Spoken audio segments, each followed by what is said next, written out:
Hypocrites, they magalande. See the hypocrites, they magalande.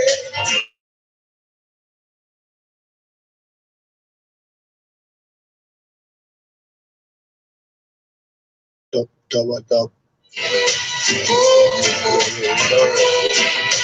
All right, folks, we're going to get started momentarily. It's 10 o'clock. Mr. Danny Roberts is on site. I was just to get them one another. Move them teach to love one another. Move them teach to love one another.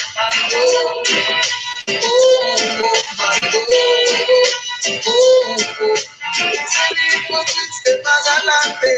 See the hypocrites, they magalande.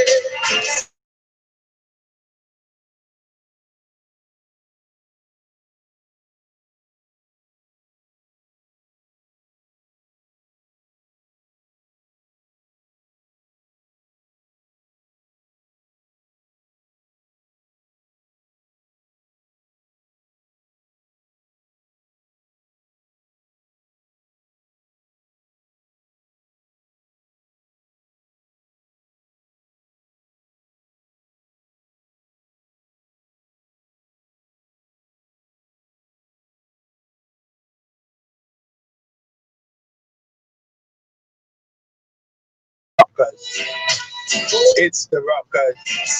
Rocking with my virgin in the house. Rocking with my virgin in the house. See him there?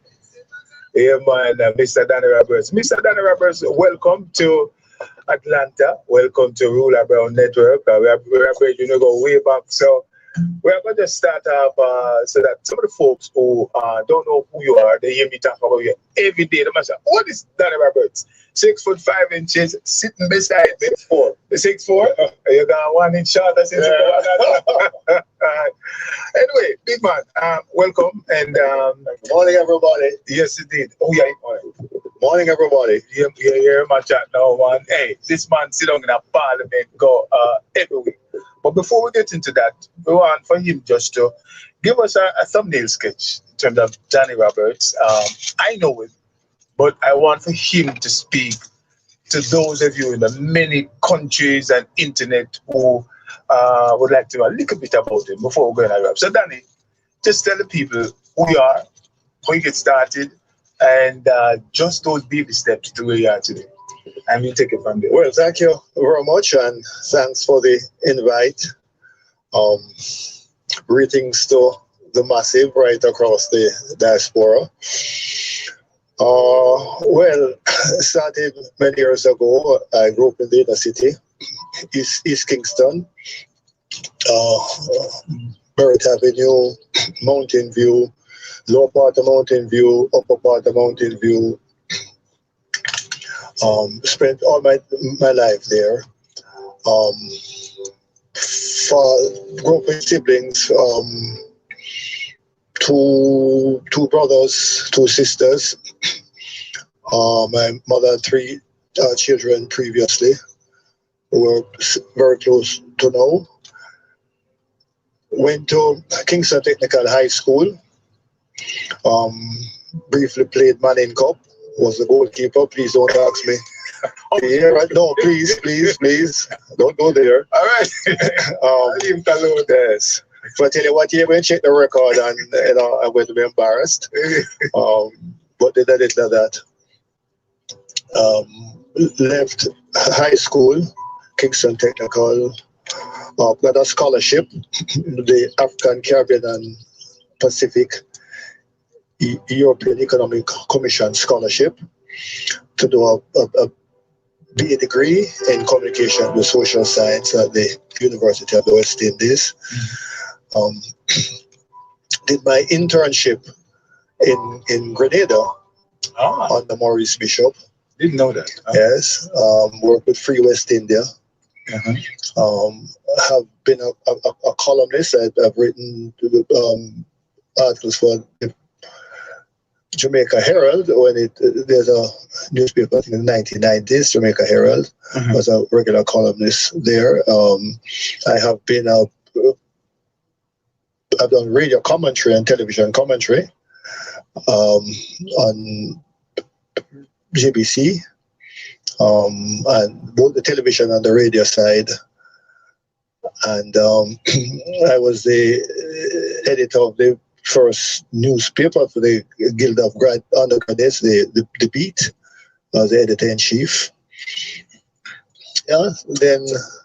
So, and so the point here is the reason why we ask persons like yourself to give that brief bio is to say, wow, we understand you grew up in the ghetto around Mountain View and all those areas, and here you are, you reached to the pinnacle. My thing is, I want for you to articulate to people, what are some of the characteristics, are some of the things, the strengths, are some of the things that you learned? You and I talked about, for me, when I said I grew up in Giant Lane, and if I were to do it again, I would do it because it builds your character. Talk a little to the people, because there's a lot we're going to cover here now. We're just touching on a little bit. So just cover it for me.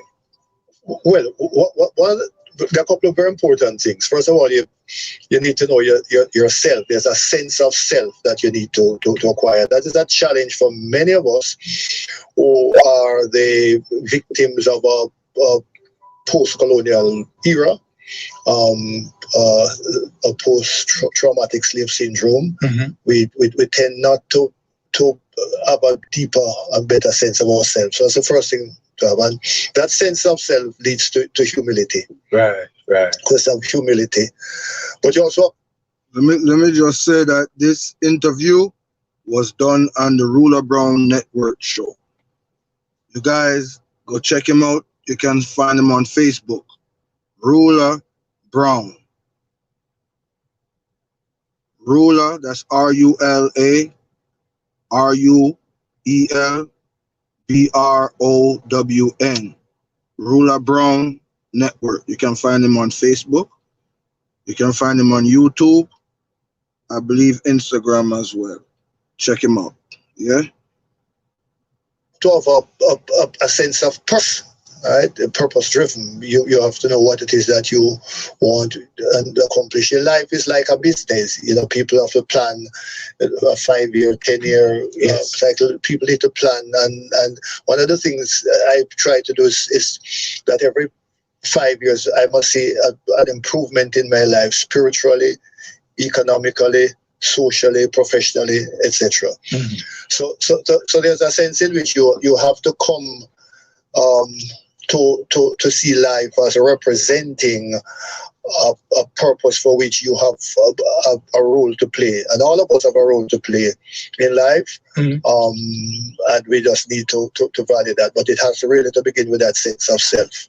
Now, along the way, with those sense of self and sense of purpose, struggles, pushbacks, fightbacks, what was that like? And I'm sure in anything, when you're trying to get ahead, there's sometimes persons out there looking to pull you back.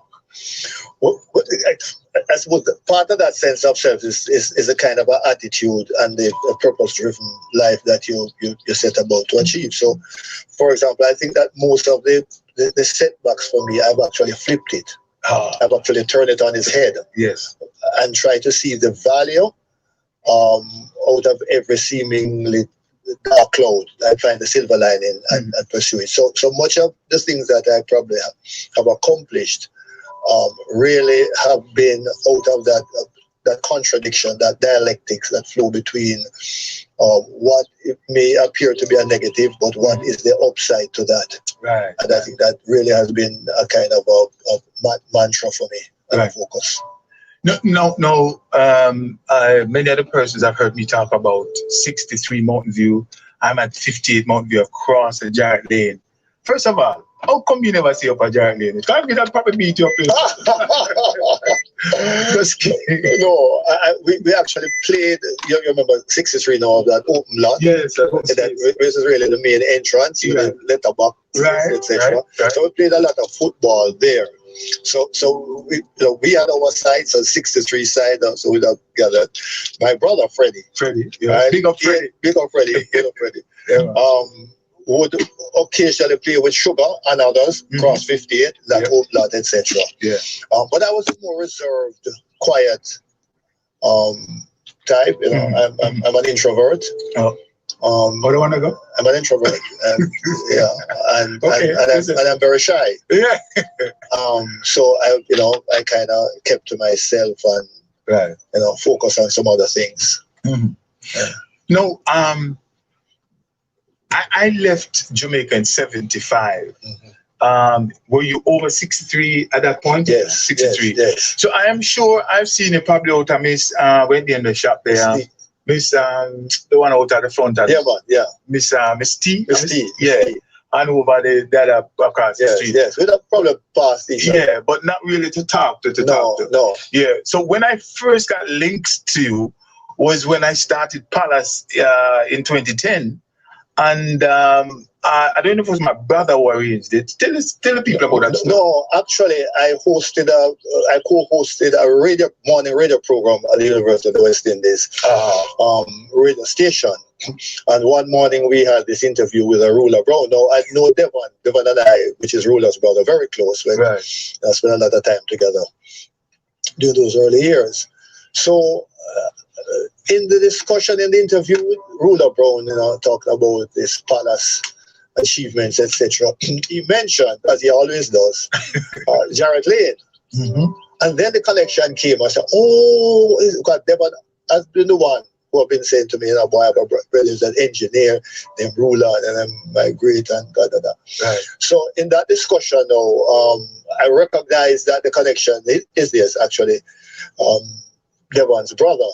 Mm-hmm. And so I got the number, and immediately after the show, I called. Right. And the connection was instant. Mm-hmm. I told him I'd certainly like to help. Education is a gateway to liberation. Right. Certainly for those of us who have a particular history. Mm-hmm. Mm-hmm. And so I immediately jumped on the opportunity, and that friendship really has blossomed immensely. Yeah, man, definitely. And let me just add, for a young man who I hadn't, mingled with as a youth and so forth, but the connection, this man had got off of vibes and energy.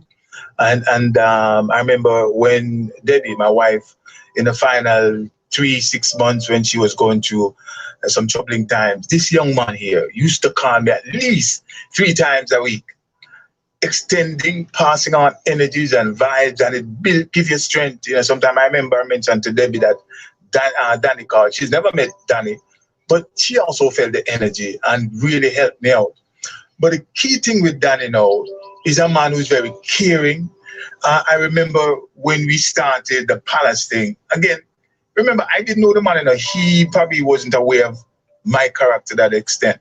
But I remember the first year when we started the Palace thing, and you said, Rula, don't worry, man, this is a good thing. As a matter of fact, Danny said that I could be on many other big boards in Jamaica, but something about Palace that drew him to us, and he started to make things happen, bringing in all these politicians. Did you have any reservation about extending the Palace thing for us? Yeah. On the reservation that I didn't start from day one. Oh, from day one. Okay. No, man.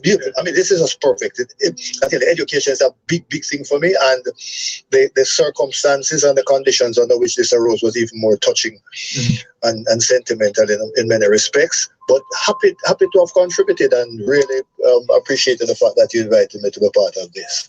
Yeah, and indeed, Mr. Patrick Campbell, we cannot leave his name out of this dialogue, who was done at 54 Mount View. Yes. Paul Campbell, yes, the famous Jamaican actor, yes, was 63. 63, where you from? So you see, here it is. I need to reach out to Paul Campbell. Yeah, man.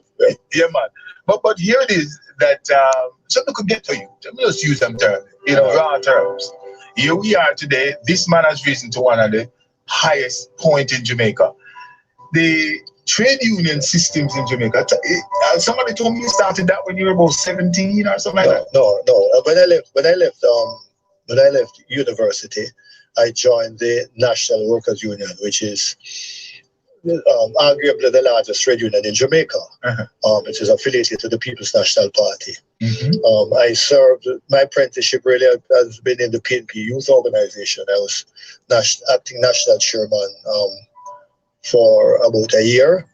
Sat on the PNP's National Executive Council, PNP's executive, etc. So I joined the NWO, rose to the position of vice president of the NWO. Wow. And it had we had a clerical arm of the union known as UKIS, the Union of Clerical, Administrative and Supervisory Employees. And as the president of that, we also established a confederation of trade unions that is bringing all the trade unions in Jamaica together under one umbrella. And I was a founding vice president of that organization. For the last 10 years of my involvement in the union movement, I was vice president for the Jamaica Confederation of Trade Unions. I also served for 3 years as a president of an international trade union youth organization, the International Confederation of Free Trade Unions Youth Committee. I served as president for about 3 years, which necessitated me traveling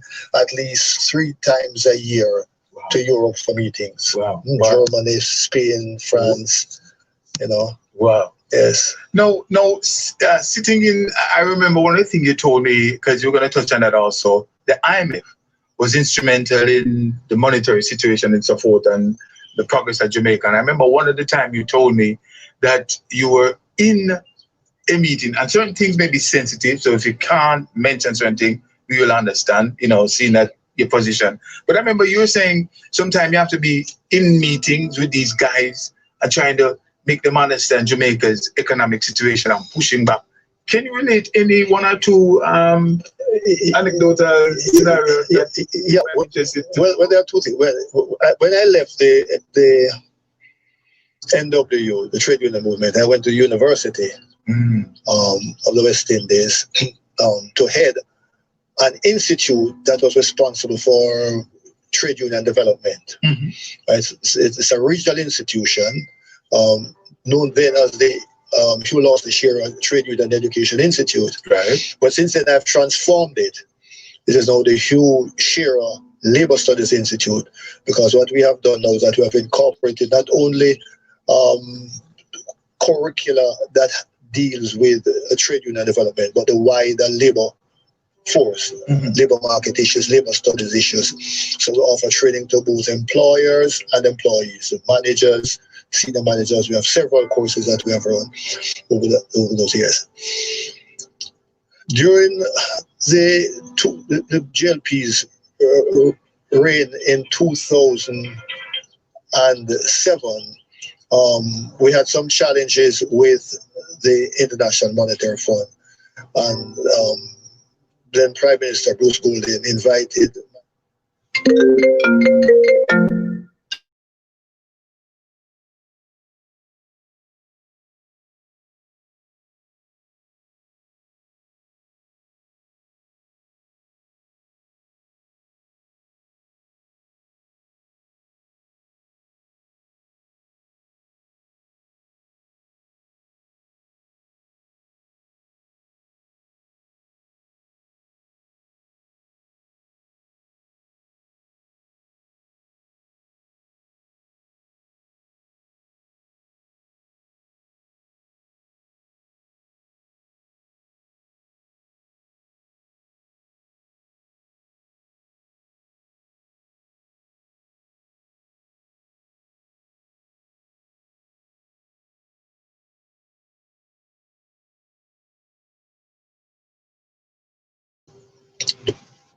Andrew Holness to serve as co-chair of Public Sector Transformation Committee, in which there were some specific objectives set out under the IMF program.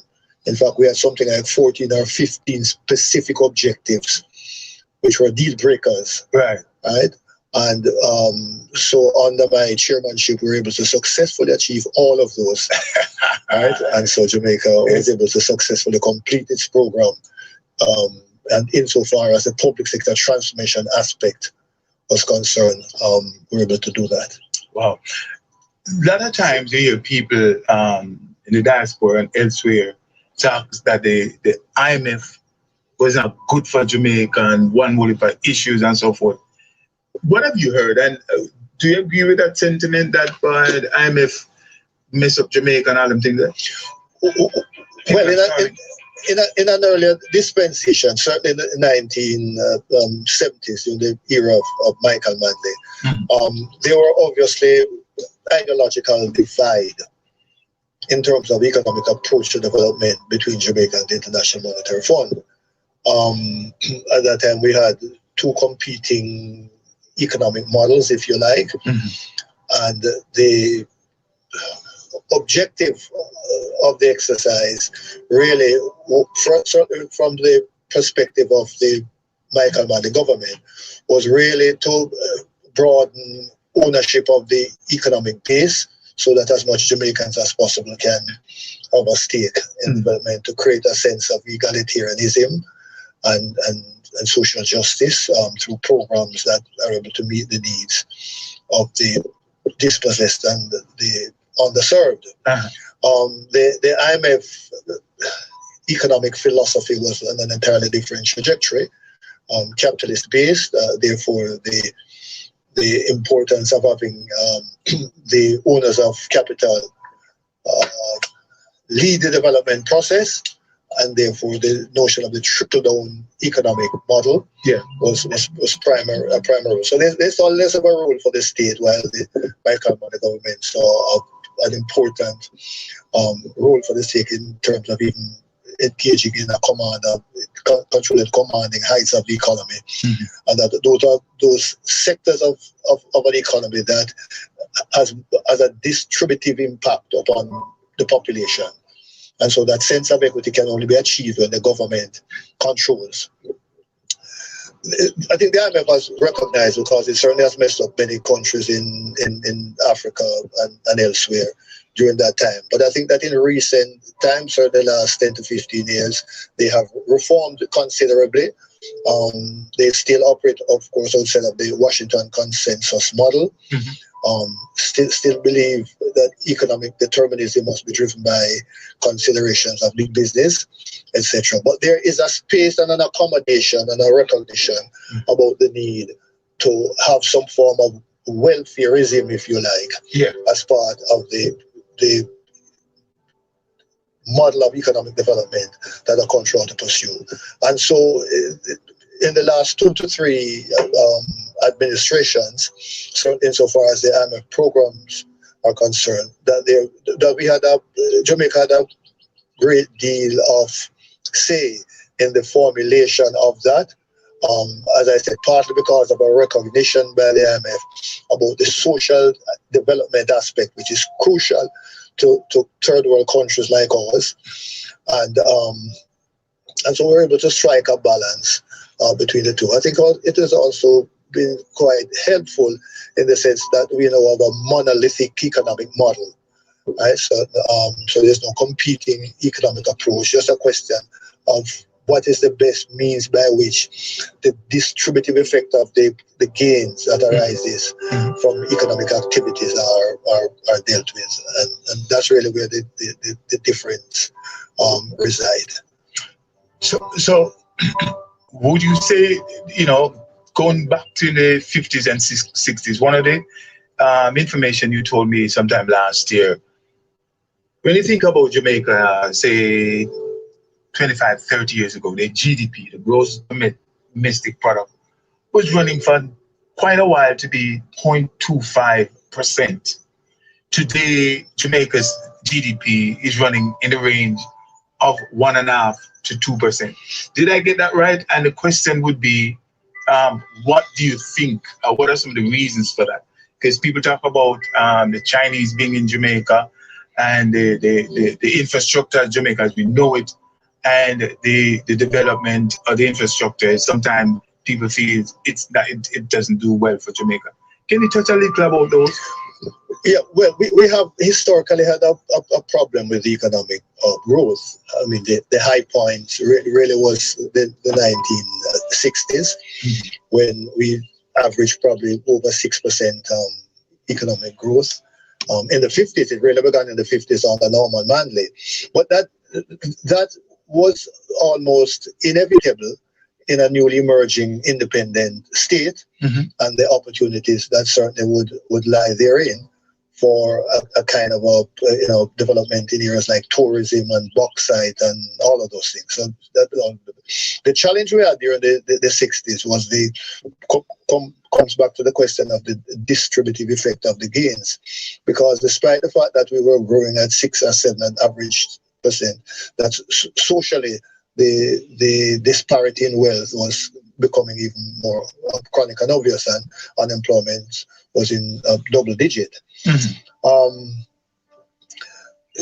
Since then, we have struggled to get into. We haven't had since then double digit growth rate at all. I mean, we're just barely hovering over 1 to 2 to 3% sometimes, and on average, as you say, is perhaps about 1% or less over the last 10 to 15 years. It is a puzzle even for the International Monetary Fund themselves, because whilst a number of the structural things deficiencies have been addressed, not all, some, and the economy from their own prescription seems quite robust. Economic growth does seem quite elusive, and economists have argued, people like Professor Michael Witter and others have argued that part of the problem is how we measure economic growth. About half of the Jamaican economy is in the informal sector. It's not properly in the informal sector. What does that mean? Means that these are persons who carry out economic activities that are not regulated, fully are partially regulated. The taxation is not accounted for. Economic activity is not properly measured, etc. So I'm on a hustle on the side of the road, right? And one of the challenges, even in this pandemic period, is the extent to which the economy appears not to be crumbling, despite the fact that there's a negative effect on our labor market arising from the COVID-19 pandemic. Unemployment is now double digit, about 11-12%, right? But the economy still seems to be chugging along, carrying on, and it raises the question about the impact and effect and the measurement of the informal sector, which is as large as the formal sector, and what role is it playing, has it played, in ensuring the sustainability of the economy. And that, as I said, I know is an issue that the IMF has pondered on. Why is it that all the things we have done can't create the kind of accelerated economic growth that should be concomitant with that level of infrastructural changes. All right, folks, we're speaking to Mr. Danny Roberts. Danny carries many hats, and my virgin, he's a Palace board member. He's currently the chairman of the ULAS and Shearer Trade Union Institute at UWI. I may have that slightly off. So it's actually the head of the, I'm a senior lecturer, which is equivalent to associate professor. Gotcha. Head of the Hugh Shearer Labour Studies Institute at the University of the West Indies Open Campus. So we're not different. Yeah.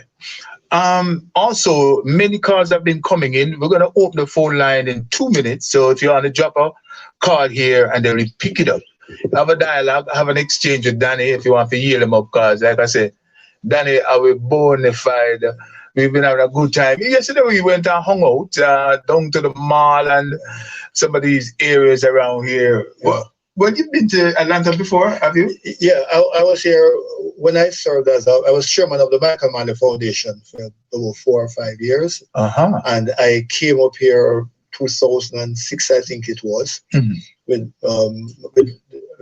Mrs. Manley, when the Martin Luther King Foundation was honoring Michael Manley. And, when the Martin Luther King Foundation was honoring Michael Manley, she and I came up to be part of that ceremony. Oh, wow. So, and I remember you were telling me that you were traveling in a taxi, I think. No, limousine. Limousine. That's how little people business. With Sammy Davis Jr.'s wife.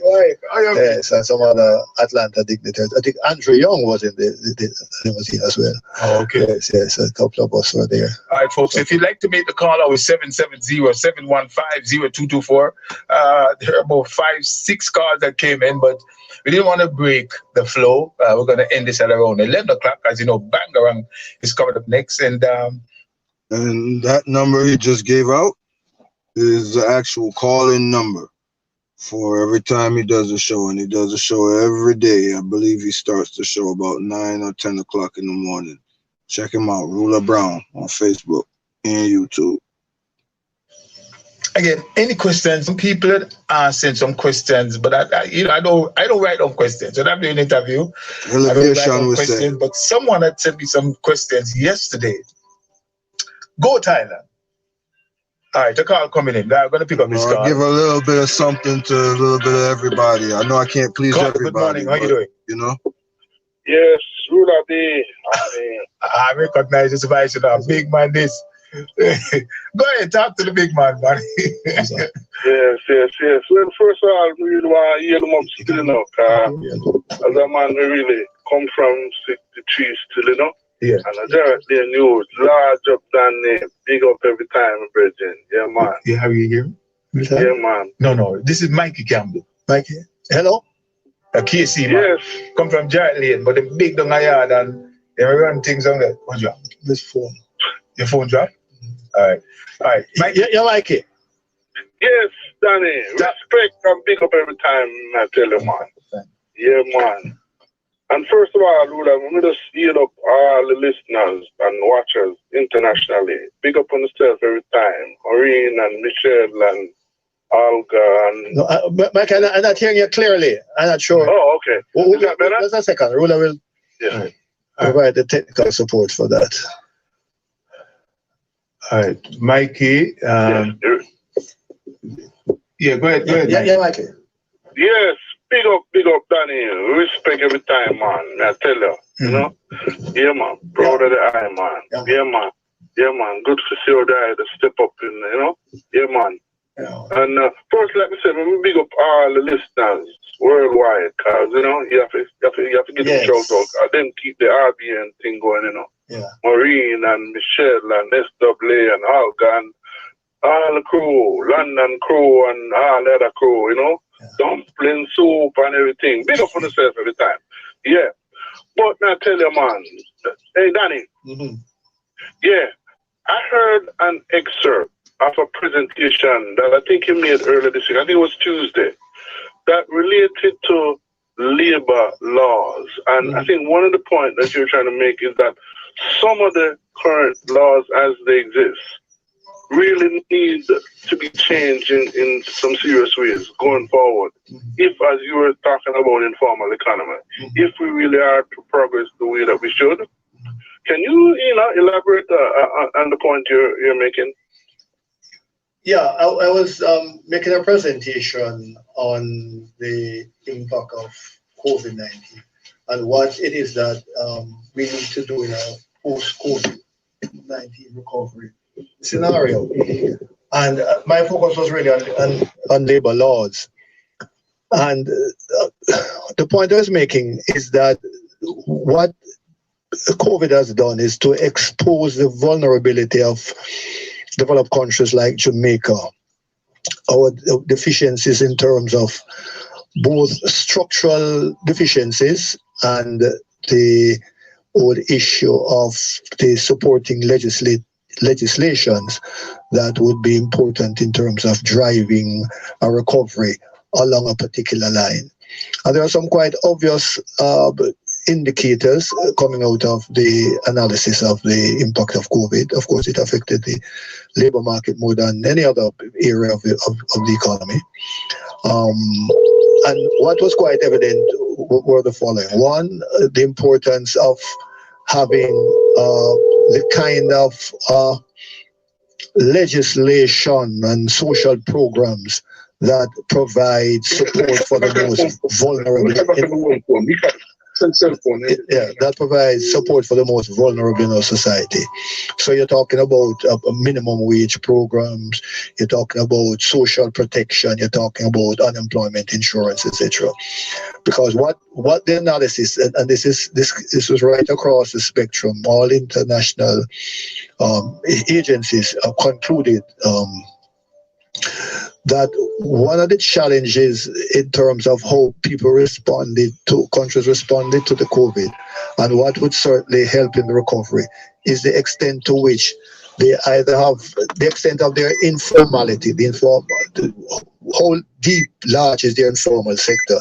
If your informal sector is large, then it is going to impact you even greater, and the recovery is even going to be even over longer duration. Questions of what kind of protection do you have for your labor force, and that has to do with income protection and social protection and job protection. And those countries that are weakest in those areas are the ones who are likely to have had the greatest impact, and also likely to have the greatest period of sustained length of time for their economic recovery. And so I was making the point that we need now to begin to adjust our labor laws to be able to correct those deficiencies, so that our recovery can be certainly of a shorter duration. Mike, you have a follow-up comment statement?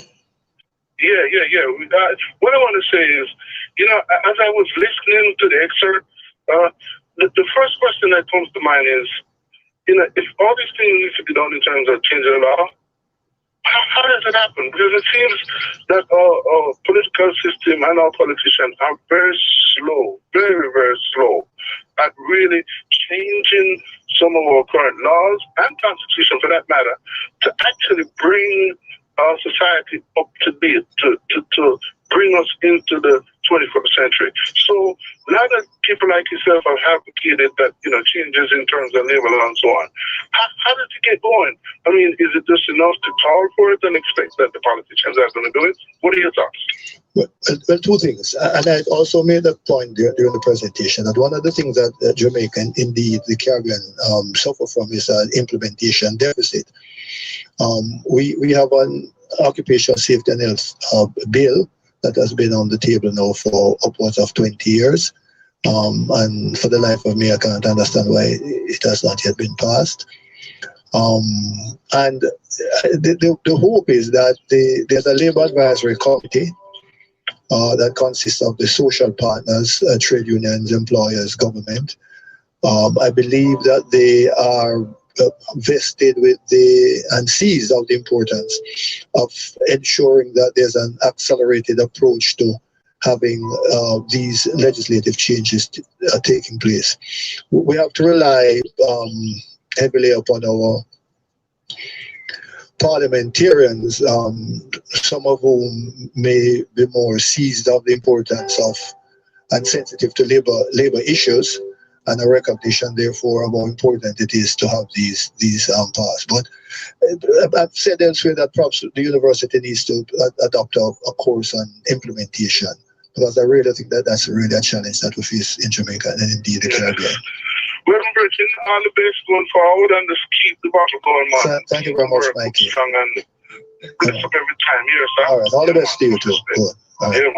All right, Mikey, thank you so much for that.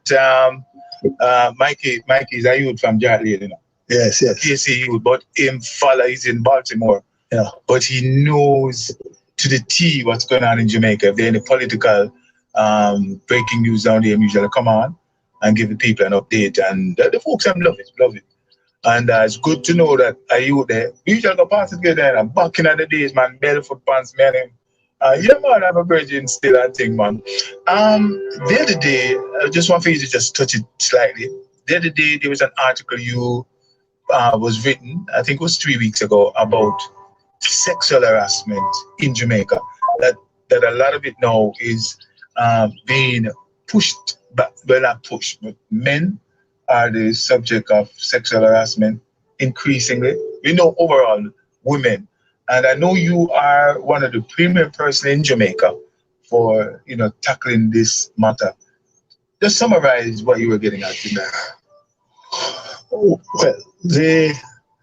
it's still predominantly it is men who sexually harass women. This is global figures probably put it at about 60 to 70% of the harassers are men or women, and it normally is in circumstances in which there's a power relationship. So it's based upon a kind of what they call a quid pro quo. Like a supervisor, your manager, etc. But and this is not for Jamaica because we don't have those kind of statistics for Jamaica. But there has been an increasing trend in the last couple of years of women harassing men. It doesn't mean that is not predominant. It's still predominantly men harassing women. But certainly in Germany, was one clear case of report coming out of Germany, which showed that there's an increasing number of women harassing men, and invariably these are in like the kind of a poor relation dynamics, where you have the women have become more aggressive, as we know, in the last 20 more or 3-4 decades. No longer the subdued, submissive type. Right. Them see somebody them want, them go after them, like like men, kind of thing. So so that really was the what I was just saying is just indicating that there's a rise in the number of harassments of men by women. But generally still 60-70% of cases are men harassing women. COVID, you touched on it earlier. What have you seen as the real impact for Jamaica? Tourism, as you know, is our paramount business. Do you see it coming back next year or 2022? Yeah, well, this concept of the new normal has been a feature of the years beyond COVID. I don't know if it's going to come back the same. But I suppose the vaccine comes and the vaccine cures, like everything else, in another couple of years, we have forgotten about COVID. I will move on. As we have forgotten about other, health issues, related issues, that goes back 100 or so years ago. Right. So I think that the vaccine may provide the antidote to the kind of cure, or we get back to a sense of normality that we were accustomed to. But I think that the world now recognize that they have to move on. They can't. You really just can't remain static. So you just have to meander and maneuver your way as best as possible by putting measures in place to deal with the COVID. But life has to go on, and economic activities have to take place. Now the vaccine. You mentioned the vaccine, and it's just been rolled out within the past week. Are you getting a gauge as to how the Jamaicans will react to getting it? I heard a poll here in the States that before the election here in the States, 30% of the people said they will take the vaccine, and that's because it seemed as though it was being politicized. Recently, the number has gone up to 70%. Is there so-called tracking of the vaccine impact in Jamaica? Not that I'm aware of. There's always been skeptics. I suppose so certainly for me, the problem that I have it certainly would be what is as one doctor put it, what is the long-term effect?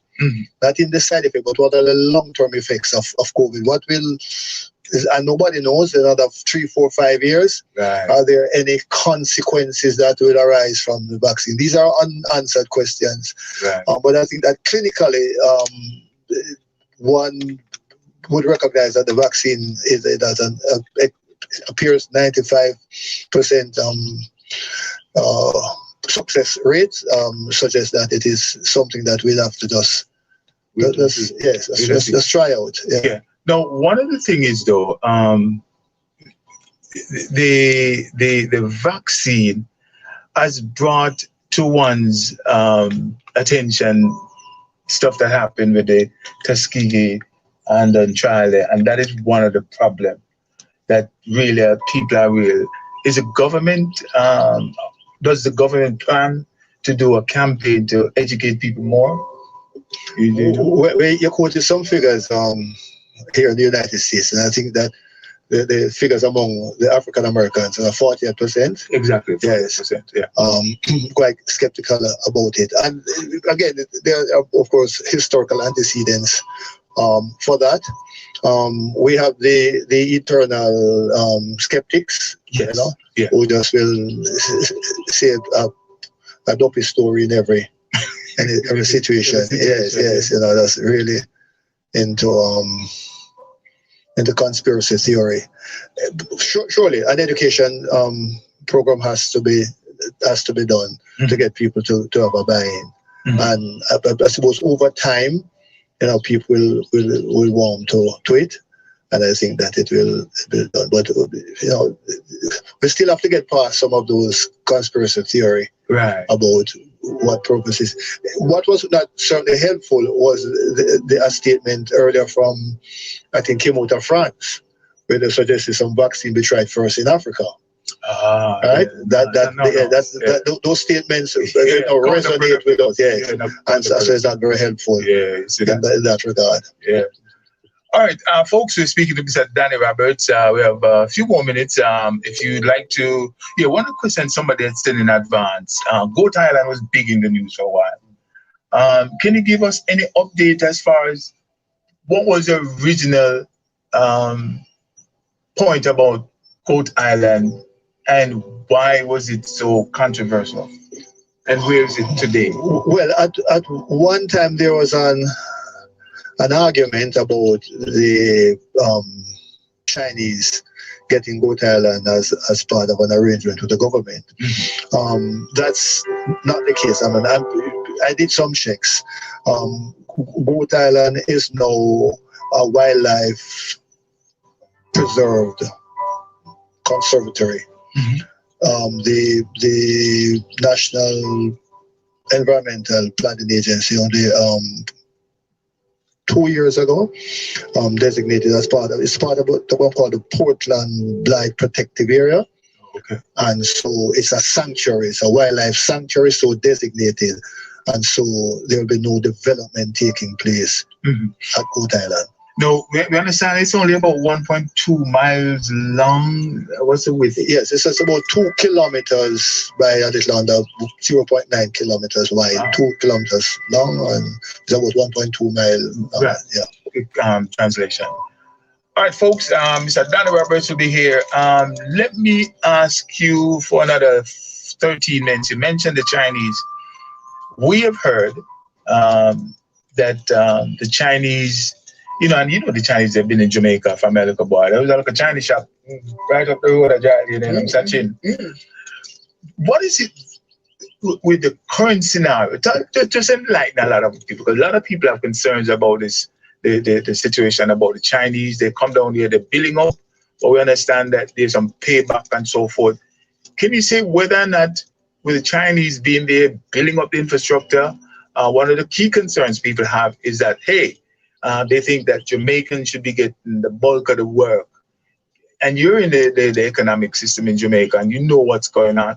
Just give us a little narrative in terms of that scenario and why, reasons as to whether or not it's working on a whole. Well, a couple of things. Firstly, there have been concerns expressed about the absence of sufficient Jamaican labor on Chinese projects. Okay. Again, from my own observation, I don't represent the government. I can't speak for them, but as a Jamaican, one of the things that we have observed, and we have spoken about it, a couple of us, as friends sharing thoughts. And this is Danny Roberts being interviewed by Rula Brown. We're a Chinese, an engineer. Be sure to go and check out Rula Brown. Would come and complete his engineering work. He would be the person who also do the cleanup after the end of the day. Right? Now, under normal circumstances, the engineer does his work, he leaves, and you bring in a man to do the cleanup. Right? So the kind of a dual role, complex role that the Chinese would take on, multiple roles, doing engineering work, doing the cleanup, doing the kind of thing, seems to be, and I put it no higher than that, one of the reasons why there is less of a reliance on the unskilled employment of Jamaicans. I remember when Pernell Charles was Minister of Labour, it came to his attention, and he obviously did some investigation in that regard. On a broader scale, again, I don't know the intricacies of the agreements with the Chinese are in terms of transfer of skills and technology, etc. I think some element of that would undoubtedly be in any agreement in that regard. But on a more global, if not philosophical scale, what I would say is that there's people like Richard Bernal have certainly written about it, that what the Chinese represent is a desire to become perhaps the new empire. Europeans have dominated the world for centuries. America is seen as the major global power in certainly since the turn of the 20th century. And I think that Asia perhaps think it is its turn. I think that the Chinese are not without some amount of colonial aspirations, perhaps not neo-colonial aspirations, what we call imperialist design, would obviously, I believe, by his opinion, form part of their attempt to provide assistance to developing countries in Africa, in some parts of Asia and the Caribbean. I think there's a grand imperial design that is obviously evident in that. It's not simply out of generosity and help. I think there's got to be a quid pro quo. It's a transactional kind of arrangement that would obviously come out somewhere down the road. All right, we have about 4 more minutes. We're going to wrap it with Mr. Roberts as he's taken time to come in and wrap with us. We covered a broad swath of topics, and there's a election recently here in the States, right, with a guy called 45. And I remember I was on the phone with you a couple of times trying to relay what my feeling and understanding of it is. And up to now, this guy has not say, yes, I've lost, I'm going to move on. Whereas in Jamaica, a couple of weeks prior, we had our elections down there, and boom, everything was settled. Do you see any point in time in Jamaica our situations getting anything like this? No. I suppose the situation in the United States is an aberration. Because traditionally, can you imagine if Donald Trump had got the popular vote and still lost the electoral college? Yes. Okay. Yeah. I don't see us getting into that situation in Jamaica. I think that there's our politicians have a great deal of respect for democratic traditions and process. And in fact, when our electoral system was at its worst in the 70s and up to 1980, before we brought in the electoral advisory committee to reshape and create a model of electoral system, even in those difficult situations and circumstances where questions of garrison politics and hijacking of boxes and all of those were a feature of our electoral process, the outcome was still accepted. Because I think as Carlstone, the late Professor Carlstone in the 70s suggested that all it does is to increase the margin of victory in an already decided constituency. So whether it's going to JLP or PNP win, whatever electoral malpractices have never resulted in an overturn of the decision. It just resulted in a widening of that margin. It has never ever changed the feature. And those electoral malpractices really confined to certain inner cities, less so in rural areas and so on and so forth. So finally, the PNP, the People's National Party, they're going through some kind of transition, and again certain things you may not want to necessarily say, but just overall, do you see them correcting the little setbacks they had? Yeah, PNP's history is deep. I mean, I believe the tradition and history, and I believe, therefore, that the strength of that, the historical circumstances that led to the formation of the PNP's history, its antecedents is sufficiently strong to weather any temporary tempest that may now arise. All right, well said. And finally, one more final. Palace. Take a moment to talk about Palace. If you can make an appeal to persons, we're going to be having our 11th anniversary event in Jamaica sometime in August. And again, if it weren't for people like yourself and Mr. Patrick Campbell, our chairman, you're one of our advisory board member. I know I've been the face of Palace, and we have an amazing board that really works to get us to where we are now. Just something, the struggle that going on here with you. They could get to you, they must struggle. Anything you can reach out to the listeners in terms of how they can participate to help. And next year we're looking to ramp up. So for those of you listening, we've awarded 691 scholarships up to now, about 65 million Jamaican dollars. And again, Danny has made a real imprint in Palace. Danny and Mr. Patrick Campbell. I alone couldn't really do it. So I really appreciate what this guy's done so much.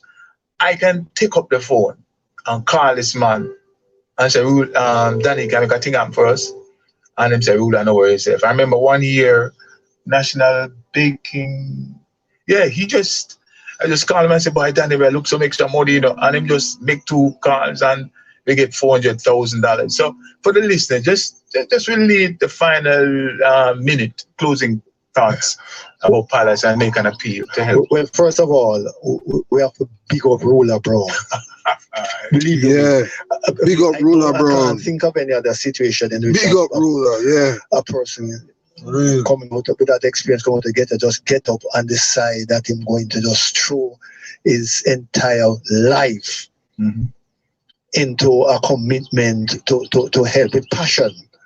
Right? Obviously, these are multiple stories all over the place, but so he has demonstrated the kind of leadership and the kind of fortitude and forbearance that I think has been very excellent in ensuring the success of this program. So I want to big up Rula Brown. Thank you. Really a tremendous amount of work. And so it makes it easier for others a part in my story to support the leader. My recovery. Right? I mean, when him call, and this is what leadership is about. Leadership is about inspiring others to work for you and to support the cause. So now here's the appeal. There's a book that I keep on reminding. I spoke to Rula about it. Others named Post-Traumatic Slave Syndrome, written by Joy DeGroy. It is an excellent book that helps you to understand yourself. And of course, the appeal is to African Americans, the black people in the main. Right? If you read that book, you get a better sense of who we are and why we are where we are. Now, the only solution to the problems of African Americans and persons who have been the victim of a slave past is education. A decolonization of our education process is paramount, is the number one priority that we have to take charge of. And so many of our people have been denied the opportunity to express themselves and to offer their true potential to a development process simply because of a lack of education. Here's an opportunity for you, all of us who have benefited one way or the other, to do that. I'm a member of the National Council on Reparation in Jamaica. So we're talking about reparation. Part of that reparation has to begin through education. And so your contribution is going to help to begin the process of the decolonization of our education system so that we can help the next generation to find themselves. Boy, well said, well said. Yes. Let me say, Danny, thank you so much for coming on. And my quick reaction to that is, when I started Palace years ago, it was something sitting here on my radio show, and there was a young lady, Vanessa Campbell, yeah, who was murdered, brutally murdered, really terrible. And I just thought of, maybe I could just come up with a little small scholarship to get the word out about her and to her family. Could say, wow, she didn't die in vain. She was murdered in vain. And when I started with that notion on that first day on my show, I'd only thought of giving 3 scholarships. She went to Bridgeport High, and I said, maybe I can get 3 scholarships in her name. And the appeal, the passion I felt, I raised $2,000. And from that $2,000, I awarded 13 scholarships that first year. But it was subsequent to that, though, the connection with you and I and Patrick Campbell, the chairman, began. And believe you me, I'm a person who set high standard, work very hard. And, when I'm amongst people like you, and say you've worked and put forth for students, I have to step up my game. And I can just say thank you guys for letting Palace be the kind of success here. So that's it. Excellent job. Thank you. All right, so folks, that's about it. My pleasure. Really, thank you very much for giving me the opportunity to share, part of our experience, and to hope that it inspire others to try to make their contribution to the development of our world. The world is our oyster. It's Jamaica, United States, wherever. So it's really not to impress you, but to impress upon you the importance of giving back and recognizing, accept your state, your historical circumstances, born in the ghetto. That's what it is, and but make the most of it, because we're great people. Indeed. Yeah. Let me just show a few of the doctors that this young man and the overall Palace team and some of the supporters have brought out about 50 medical doctors in Jamaica. And just repeat the name. What's the name of the book again by Joy DeGroy? Post-traumatic slave syndrome. Post-traumatic slave syndrome. Try and get that book. And Danny Roberts, again, want to thank you so much. It's been a pleasure. It's been a long time coming. And we really want to say thank you so much. All right, folks, coming up in about 3 to 5 minutes, Bangara. Yes. Well, I want to thank each and every one of you who may have come in and listened to this. As I said, I want to try to give a little bit of something for a little bit of everybody. Most of my LSs are going to be, more on, stuff like this, health awareness, but truth, things that need to be talked about,